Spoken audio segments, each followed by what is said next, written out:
Galaxy apartment के बाहर सुरक्षा कड़ी कर दी गई है। बाबा सिद्दीकी की हत्या के बाद पुलिस का एक्शन यहां पर देखने को मिल रहा है। शूटर्स ने लॉरेंस बिश्नोई गैंग से अपना संबंध बताया है, जिसके बाद से अब सलमान खान की सुरक्षा को लेकर सवाल खड़े हो रहे हैं। सलमान खान की सुरक्षा को बढ़ा दिया गया है क्योंकि बाबा सिद्दीकी और सलमान खान के बहुत ही गहरे रिश्ते थे और ऐसे में अब लॉरेंस बिश्नोई गैंग के निशाने पर और कौन हो सकता है, ये सबसे बड़ा सवाल बना हुआ है। क्योंकि जिस तरीके से इस पूरे शूट आउट को अंजाम दिया गया, उसके बाद से कई सवाल खड़े हो रहे हैं, कई एंगल जो है इस पूरे मामले में सामने आ रहे हैं। 2 आरोपियों की गिरफ्तारी हो गई है, एक उत्तर प्रदेश से ताल्लुक रखता है, एक हरियाणा से ताल्लुक रखता है।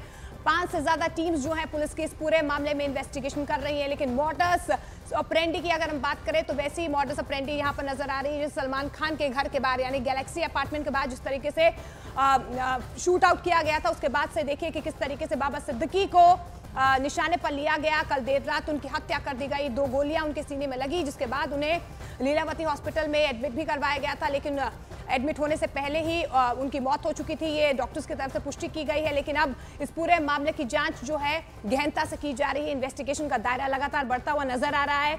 दोनों आरोपियों से पूछताछ की जा रही है, तीसरा आरोपी फरार बताया जा रहा है। लेकिन इस बीच बहुत बड़ी खबर यह है कि अब एक्टर सलमान खान की सुरक्षा को बढ़ा दिया गया है क्योंकि लॉरेंस बिश्नोई गैंग का नाम इस पूरे मामले में सामने आ रहा है। एक एंगल जो है अब निकलकर सामने आ रहा है, लेकिन कई और एंगल्स हैं जिसके तहत पुलिस जो है इस पूरे मामले में इन्वेस्टिगेशन कर रही है कि क्या लॉरेंस बिश्नोई गैंग ही इस पूरे मामले में है। क्योंकि जिस तरीके से सलमान खान को लगातार जो है लॉरेंस बिश्नोई गैंग की तरफ से धमकियां दी जा रही थी और उसके बाद से ये भी कहा जा रहा है क्योंकि सलमान खान, संजय दत्त हो या बाबा सिद्दीकी, इनके रिलेशन बहुत ही गहरे बताए जा रहे हैं। आनंद हमारे सहयोगी ज्यादा जानकारी के लिए हमारे साथ जुड़ रहे हैं। आनंद, अब सलमान खान की सुरक्षा को बढ़ा दिया गया है क्योंकि ये पहली दफा नहीं है जब लॉरेंस बिश्नोई गैंग की तरफ से इस तरीके से सलमान खान को धमकी दी गई हो और अब बाबा सिद्दीकी की जिस तरीके से मर्डर किया गया है, क्योंकि सलमान खान और बाबा सिद्दीकी एक दूसरे के दोस्त भी थे, गहरे संबंध भी थे दोनों के बीच में। लेकिन अब क्या जानकारी निकल कर आ रही है? सलमान खान के घर के बाहर की सुरक्षा बढ़ा दी गई है। देखिए मोनिका, 2-3 एंगल पर जो मुंबई पुलिस की क्राइम ब्रांच है वो पूरे मामले को इन्वेस्टिगेशन कर रही है। एक तो एक प्रोजेक्ट था मुंबई में जिसको रीडेवलपमेंट होना था, उसको लेके बाबा सिद्दीकी की कुछ जो है उनकी नाराजगी उस पर चल रही थी, उसको लेकर भी क्या कोई विवाद था। उसके बाद उनकी सुरक्षा भी बढ़ाई गई।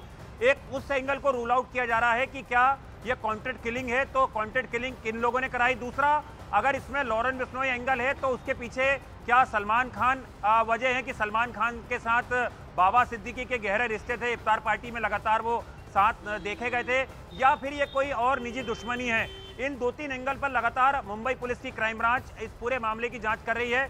और मेरे कैमरामैन कल्पेश आपको दिखाएंगे, ये मुंबई पुलिस का क्राइम ब्रांच का दफ्तर है जहां पर कि देर रात में जो शूटर्स थे जिन्हें पकड़ा गया है, 2 शूटर्स हो, उनसे लंबी पूछताछ जो है मुंबई पुलिस की क्राइम ब्रांच ने इस दफ्तर के अंदर की है। आज उन्हें 12 बजे के आसपास कोर्ट में पेश भी किया जाएगा और फर्दर पुलिस जो है उनकी रिमांड लेगी। रिमांड लेने के बाद ये पता लगाने की कोशिश की जाएगी कि जिस तरह से 2 महीने से वो मुंबई में आके रुके तो उन्हें लॉजिस्टिक किसने सपोर्ट कराया, वेपन्स उन्हें कहाँ से मिले, पैसा उन्हें किसने दिया, जो वाहन थे वो उन्हें किसने सपोर्ट करे, ये तमाम चीज़ों को लेकर मुंबई पुलिस की इन्वेस्टिगेशन जारी है। और जैसा कि मोनिका भी हमने पहले बताया कि दिल्ली पुलिस की जो काउंटर इंटेलिजेंस यूनिट है, जो पहले भी मुंबई पुलिस के साथ कई ऑपरेशन में काम कर चुकी है, उसकी एक टीम जो है बहुत जल्द मुंबई पहुंचने वाली है। और वो लॉरेंस बिश्नोई का जो नाम आ रहा है इसमें, हालांकि मुंबई पुलिस ने अब तक खुले तौर पर ये खुलासा नहीं किया, ना ही ये कबूल किया है, ना ही ये दावा किया है कि इसमें लॉरेंस बिश्नोई के ये शूटर हैं।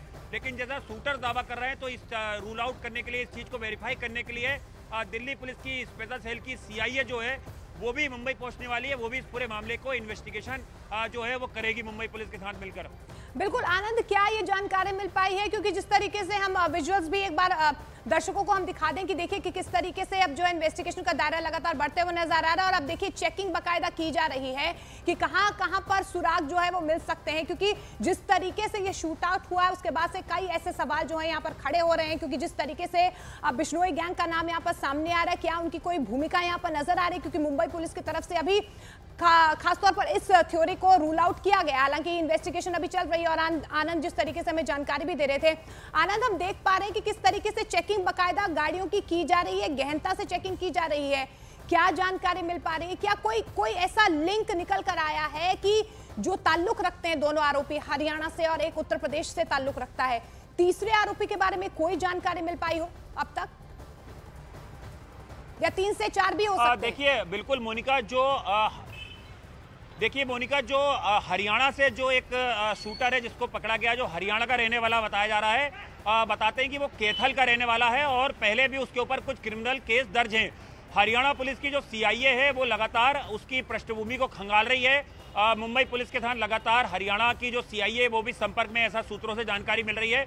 और जो यूपी का जो एक आरोपी है जो यूपी से ताल्लुक रखता है, जिसको पकड़ा गया है, उसके बारे में भी जो जानकारियां हैं वो तमाम एजेंसियां, मुंबई पुलिस की क्राइम ब्रांच के साथ साथ दिल्ली पुलिस की स्पेशल सेल क्राइम ब्रांच और यूपी पुलिस जो है वो जुटाने में लगी हुई है। लेकिन सबसे बड़ा सवाल यह है कि 15 दिन से अगर बाकायदा बाबा सिद्दीकी की रेकी की गई, उनके साथ कितने सुरक्षा कर्मी होते हैं, उनकी मूवमेंट किस तरह से होती है, और वो कल शाम को जब अपने बेटे के दफ्तर जाते हैं उस दौरान घात लगाए, वहाँ पर जो शूटर है वो पहले से मौजूद होते हैं, तो इससे ये बात तो बिल्कुल साफ है कि काफ़ी महीनों पहले बाबा सिद्दीकी को ठिकाने लगाने की उनका मर्डर प्लान का जो एक तरीके से पूरा खाका था उसको तैयार किया गया। शूटर आइडेंटिफाई किए गए, उन्हें हथियार दिए गए, उनको रहने का इंतजाम किया गया, उनको वाहन का इंतजाम किया गया और उसके बाद बाकायदा रेकी करके दशहरे का दिन चुना गया जब वो दफ्तर से बाहर निकले और उसके बाद बिल्कुल करीब से उन्हें गोलियां मारी गई। 2 से 3 गोली उन्हें लगी हैं, जैसा कि जानकारी मिल रही है मुंबई पुलिस से।